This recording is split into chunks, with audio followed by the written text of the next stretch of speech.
It's your boy Benji, and I want to start out by saying happiness is a choice. Happiness is like a drug. Whenever you feel it, you don't want it to end. Whenever one person strives for happiness, what they really should be asking is if the things they do in life are satisfying themselves.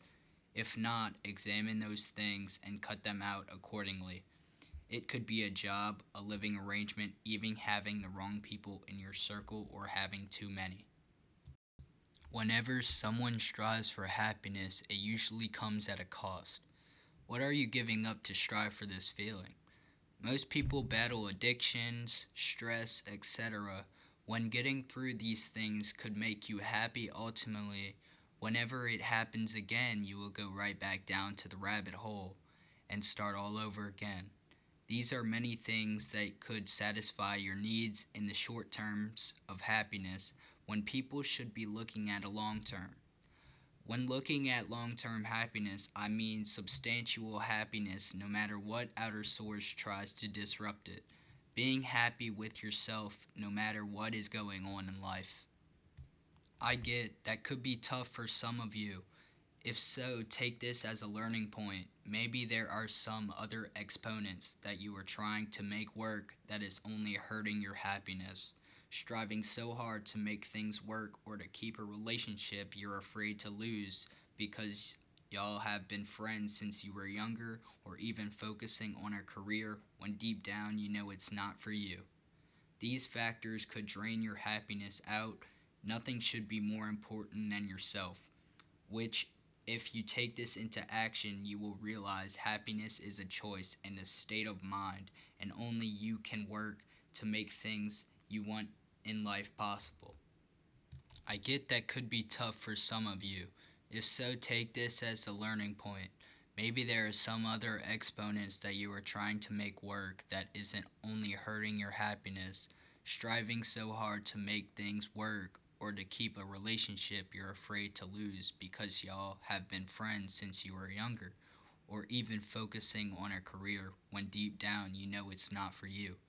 These factors could drain your happiness out. Nothing should be more important than yourself, which, if you take this into action, you will realize happiness is a choice and a state of mind, and only you can work to make the things you want in life possible. Happiness isn't justified by winning in life, because sooner or later it will catch up to you, and you will realize half of your life has been justified by lies and you put in your own head. It will leave you drowning in the abyss, and it's up to you to get yourself out. And I'm here to hopefully enlighten some people on not going down that rabbit hole. Happiness is defined by the person you are supposed to be rather than the person you are trying to be. If you are playing a character that isn't yourself, and every step action you take will have you going deeper in the root of depression. Happiness is defined by a state of being happy, which is being in the present moment. Happiness is a source of joy, which puts a smile on your face. But what is the source of your happiness? It could be family, friends, even money, you being yourself, or even living in the moment. If your source of happiness doesn't define your past, that in your underlying self, then you need to dig deeper, really figure out why you not only do the things you do, but what makes you happy about doing or being with these people or things. Happiness is a feeling of wholeness when you are being yourself.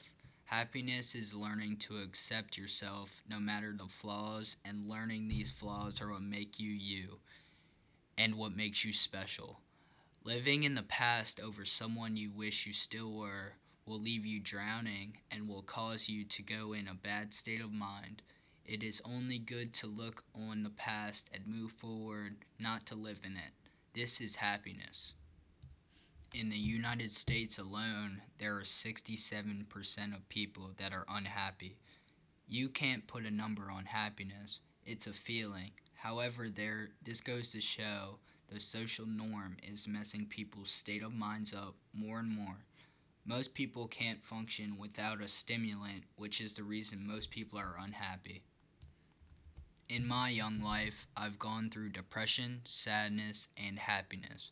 I choose happiness every time, and I'm going to break down how I get to a happy state of mind. I've used meditation mostly to keep my head on my own and to be a good person to others, and most importantly, myself. I follow mostly my own intuition, which is pure hearted and pure minded thanks to meditation. Other ways to make one happier is watching what you eat, cut out fast foods if possible, and connecting to nature. I still have more ways I'd wish to explore, as in changing my diet to cut out meat or at least eat organic meat, reading more, taking breaks from social media for days at a time, and seeking hard tasks that make my mind stronger. Seeking things to do every day builds character. Who wants to coast and lay in their bed all day? That's where all the negative, sad energy comes into play. When you know you should be doing something, but instead you stay in bed all day or don't do the task you said you were going to do. Most importantly, happiness uses your mind as a tool, and it can be strengthened every day or weakened every day. It's nobody's choice but your own. Thank y'all again for clicking on this video. I hope you have a more broad understanding of happiness. I hope you all have a blessed rest of your day. Don't forget to like, comment, and subscribe. Let me know if you would like to hear other topics like this. I'd be glad to share my opinion on any situation. Now go practice being happy. I'm out. See y'all next time.